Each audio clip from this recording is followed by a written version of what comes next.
नमस्कार, मैं आलम शेख, सहायक प्राध्यापक हिंदी विभाग, मधुपुर कॉलेज मधुपुर। आज का यह व्याख्यान हमारे महाविद्यालय के हिंदी कोर सेमेस्टर 6 के विद्यार्थियों के लिए है। आज हम लोग महाकवि सूरदास कृत भ्रमर गीत पर चर्चा करेंगे। आज के व्याख्यान का टॉपिक होगा भ्रमर गीत की विषय वस्तु। भ्रमर गीत परंपरा को व्यापक और सुदृढ़ आधार देने का श्रेय कृष्ण भक्त कवि सूरदास को ही दिया जाता है। आचार्य रामचंद्र शुक्ल ने भी सूरदास के भ्रमर गीत सार को संकलित किया है। आचार्य रामचंद्र शुक्ल का भ्रमर गीत के बारे में मत है। उन्होंने कहा है कि भ्रमर गीत सुर सागर के भीतर का एक सार रत्न है।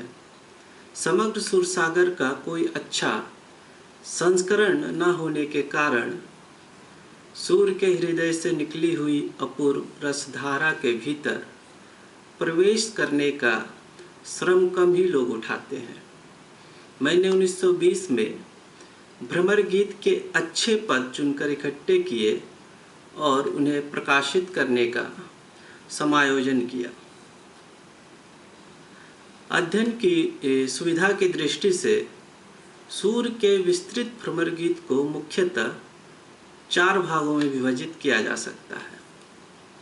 पहला भाग वह है जिसमें श्री कृष्ण अपने मित्र उद्धव को बुलाते हैं और ब्रज जाकर हालात की समीक्षा व निराकरण करने को कहते हैं। दूसरा वह जिसमें उद्धव ब्रज पहुँचते हैं और श्री कृष्ण के विरह में व्याकुल गोपियों को श्री कृष्ण की पंक्तियाँ पढ़कर सुनाते हैं। तीसरा वह जबकि वहीं एक भ्रमर गुनगुनाता हुआ आ जाता है और तब गोपियाँ उस भ्रमर के माध्यम से उद्धव तथा श्री कृष्ण को उल्हाना देती है और उद्धव के निर्गुण उपदेशों का परिहास करती है।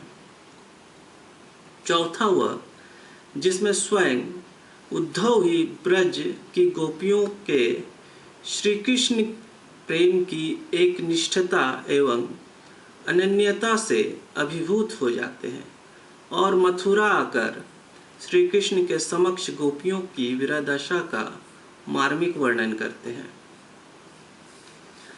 भ्रमर गीत में विरह वेदना को काफी सुंदर ढंग से समायोजित किया गया है। आखिर विरह भी मानव जीवन का एक सशक्त पहलू है। इसकी कथा इस प्रकार है। श्री कृष्ण कंस का बुलावा पाकर ब्रजभूमि से मथुरा चले जाते हैं। जाते समय उन्होंने ब्रज के लोगों से वादा किया था कि शीघ्र वापस आएंगे, पर ऐसा हो न सका। प्रतीक्षा में बेचैन यशोदा से लेकर गोपियों तक ने उन्हें संदेश भेजना आरंभ किया।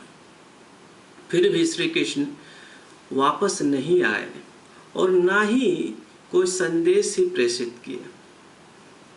इन परिस्थितियों की लयात्मक व्याधा को ही भ्रमर गीत उजागर करता है। लेकिन विषय के प्रति महाकवि सूर काफी सचेत है। श्री कृष्ण कंस की हत्या करके मानवता की रक्षा करते हैं, यानी लोक मंगल की प्राथमिकता भौतिकवाद से अधिक महत्व रखती है। कृष्ण ने रंगभूमि में कंस का वध किया और प्रजा द्वारा राजपद पर अभिषिक्त किए गए। राजकाज के उत्तरदायित्व के कारण उनका अधिक समय उसी में व्यतीत होने लगा। कंस की एक कुरूप कुबरी दासी कुब्जा से प्रसन्न होकर कृष्ण ने गोपियों की जैसे सुध बुध खो दी। तब समस्या यह खड़ी हुई कि कृष्ण क्या उपाय करे जिससे दो समानांतर जीवन के बीच एक संतुलन स्थापित किया जाए। आखिर श्री कृष्ण गोपियों की अवमानना नहीं करते, उनके प्रति उनका उमड़ता हुआ अनुराग ही तो कभी सूख नहीं सकता था।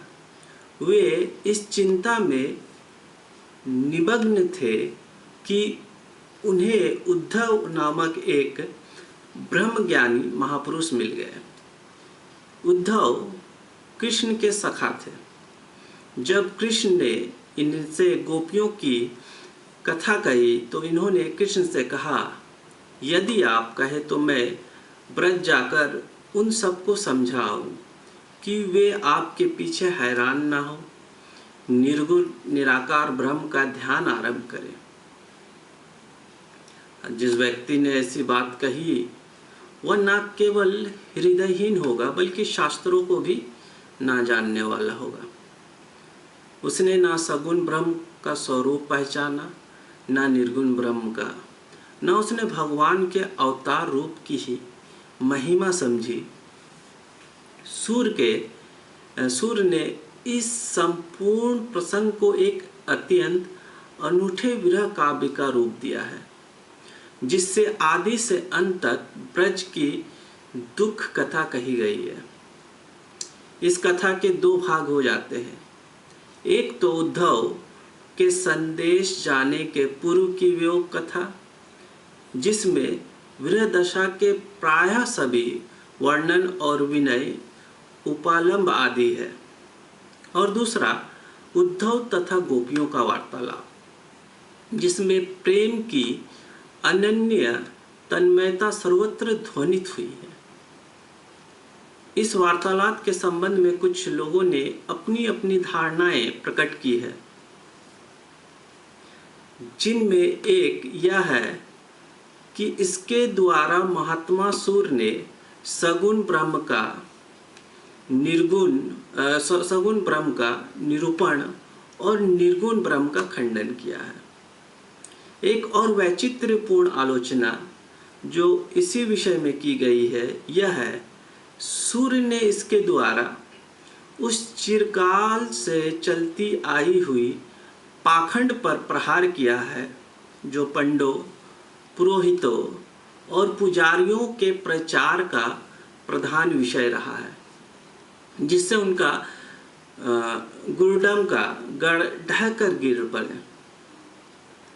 ब्रह्म को व्यापक, अविनाशी आदि मानकर और व्यक्ति को क्षुद्र बताकर उसका विकास रोक देना जिन्हें इष्ट था, उन धर्माचार्यों के विरुद्ध सूर्य ने यह आंदोलन उठाया। इसके द्वारा गोपियों ने कृष्ण की पूजा का भाव प्रतिष्ठित किया, जो कृष्ण अपने समय के नेता के रूप में कार्य कर रहे थे और वास्तव में अपने उपकारी कार्यों के कारण पूज्य थे। जीवित कृष्ण को लोक कल्याण ही जिनका ध्येय था, छोड़कर अज्ञात के पीछे भटकते फिरने से कुछ लाभ नहीं है। इसी मर्म की शिक्षा उद्धव गोपी प्रसंग में दी गई है। यह उक्त अभिनव आलोचकों की आलोचना का निष्कर्ष है। उद्धव गोपी संवाद में पूर्व पक्ष उद्धव का है और उत्तर पक्ष गोपियों का। पहले उद्धव ने ही कृष्ण को छोड़कर निर्गुण को ग्रहण करने की बात चलाई है। वैसी अवस्था में गोपियां जो उत्तर देती है उसे उद्धव के निर्गुण पक्ष के समकक्ष सगुण पक्ष का प्रत्यक्षीकरण मात्र समझना चाहिए। उसका यह आशय कहीं नहीं है कि गोपियां निर्गुण ब्रह्म को नीचा दिखा रही है अथवा उसकी सत्ता ही नहीं मानती है। यदि ध्यान देकर देखा जाए तो गोपियां के उत्तर में केवल कृष्ण के प्रति उत्कट अनुराग की ही सर्वत्र व्यंजना है। निर्गुण के खंडन का उपक्रम उतना नहीं है। निर्गुण के संबंध में अधिकांश में गोपियों की ऐसी उक्तियां आई है। कुछ पंक्तियां द्रष्टव्य है। कहाँ करो निर्गुण लेके हो, कहाँ करो निर्गुण लेके हो, जीवहू कान्हा हमारे, तहाँ यह उपदेश दीजिए जहाँ निर्गुण ज्ञान, ये बतियां सुनी रूखी। इनमें कहीं भी निर्गुण का तिरस्कार नहीं है, उसके निराकरण का तो प्रश्न ही नहीं, केवल उसके शुष्क ध्यान, उसकी कष्ट साध्य साधना आदि का ही पद पद में उल्लेख है। सूरदास के अनुसार आनंद लाभ, पाप नाश, भक्ति में प्रवृत्ति और मोक्ष प्राप्ति काव्य रचना का मुख्य प्रयोजन है। उन्होंने उनकी चर्चा भक्ति काव्य के संदर्भ में की है तथा इन्हें अंतः संबंध रूप में प्रस्तुत किया है। आनंद को उन्होंने कवि और सहृदय दोनों को प्राप्य माना है। कवि को उन्होंने गायक की संज्ञा दी है, क्योंकि कृष्ण भक्त कवियों का लक्ष्य लीला गान है, और सहृदय की चर्चा प्रायः श्रोता के रूप में की है, पाठक के रूप में नहीं। उदाहरणार्थ निम्नलिखित काव्य पंक्तियां देखिए। सूरदास या लीला गावे, कहत सुनत सबके मन भावे। सूरदास या लीला गावे, कहत सुनत सबके मन भावे। सुख आनंद पुंज बढ़ायो, क्यों जात सुर पे गायो। गावत सुनत शत्रवन सुखकारी, राधा कृष्ण केली कुतूहल। शत्रवन सुने जो गावे, तिनके सदा समीप श्याम, नितहि आनंद बढ़ावे। यह मान चरित पवित्र हरि को, प्रेम सहित जो गावे। सब कहिए आदर मान, तिनको संत जन सुख पावे। इन उद्धरणों में एक और कृष्ण लीला ज्ञान के उद्देश्य से की गई मौलिक पद रचना को कवि के लिए सुखवर्धक माना गया है, और दूसरी ओर कृष्ण चरित्र में अनुराग रखने वाले तन्मय हृदय भक्तों को प्राप्त आनंद और सम्मान की चर्चा की गई है।